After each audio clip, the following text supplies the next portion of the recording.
Hey guys, what is up? It's Olive here, and today I thought I'd do a video on how to look good while, Zooming, video conferencing, since that's what we're all doing now. I know the last few weeks have been absolutely crazy, and we've all had to kind of switch gears as far as our lives go, some more than others, unfortunately. What I want to talk to you guys about today is a workplace setting or a college, conference call basically, and how to make sure you look professional on those. While it may seem that only top YouTubers or people who do this professionally can only have good lighting and all the equipment to have a good profile while they're video conferencing, that's absolutely not true. You guys can do it at home for relatively low cost, if no cost. And it's just important to put a good face out there for whoever you're talking to. So let's get started. The first thing I wanted to mention to you guys was a ring light. For those of you that don't know, a ring light is exactly how it sounds. It's literally a ring of light that you can either attach to your camera, phone, laptop, and there's also just freestanding ones, however your setup works, that give you an even lighting across your face.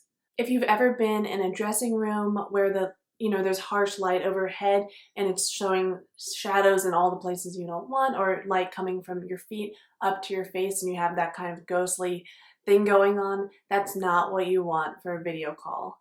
You want even light hitting your face. Now, right now, I'm facing natural light. I'm facing west, I believe.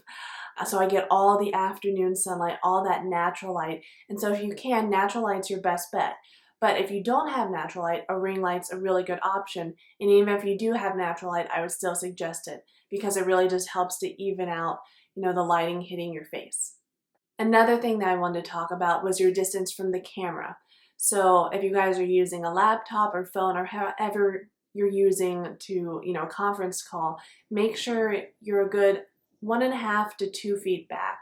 Right now am using a camera, Sony camera, and that's how far away I am from it right now. But obviously it depends on your setup and also if your computer or phone automatically zooms in on your face. But just make sure that there is some background here and that there is space between the top of your head and the end of the frame. So this is something I see even when people are taking pictures for fun. Obviously, you never want to have your camera below you when you're taking a picture, nor do you want it below you when you're video conferencing calling. These are not the best positions, guys. They're not flattering. If you guys can have your camera at eye level and actually a little above it is the real key spot, that is going to be your best option. By having it a little above eye level, you guys are going to kind of fix your posture, sit up a little straighter, and it really does make for a better viewing experience. Now, if you guys don't have good audio or would like to enhance your audio, there's obviously a lot of options out there. I suggest there's a lot of mics out there that you can attach to your camera, laptop, phone. You can hear the person more clearly, and it just helps with understanding. On top of this though, because we are, working from home at this point or going to school at home, that noise canceling headphones are really great at this time. I find it really increases my focus and increases my productivity, so I have invested in a pair, but they're also good for when you are on a conference call. They give that really clarity when someone else is speaking through the microphone. So it's worth checking out.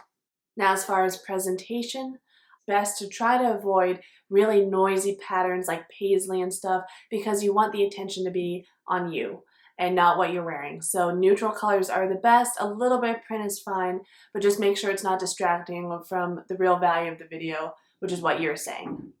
In addition, if you guys wear makeup, then I think a really great option to add a little bit of color if you're wearing a neutral outfit and also have a neutral background, which everyone should have, is adding a little bit of color to your makeup, whether that's eyeshadow or lipstick, usually one or the other, and not both at the same time. Personally, for me, I really like a brighter lipstick when I'm video conferencing. I feel like it centers my face, so that's a way you can kind of tweak your appearance a little bit to still be professional and not distracting, but to keep the focus on you, which is the main point. So those were just a few tips to help you guys get started on your video conferencing experience and how to look professional and put your best face forward. If you guys like the video or have any other tips, please feel free to comment below. I would love to hear from you guys. And until then, I will see you guys in the next video.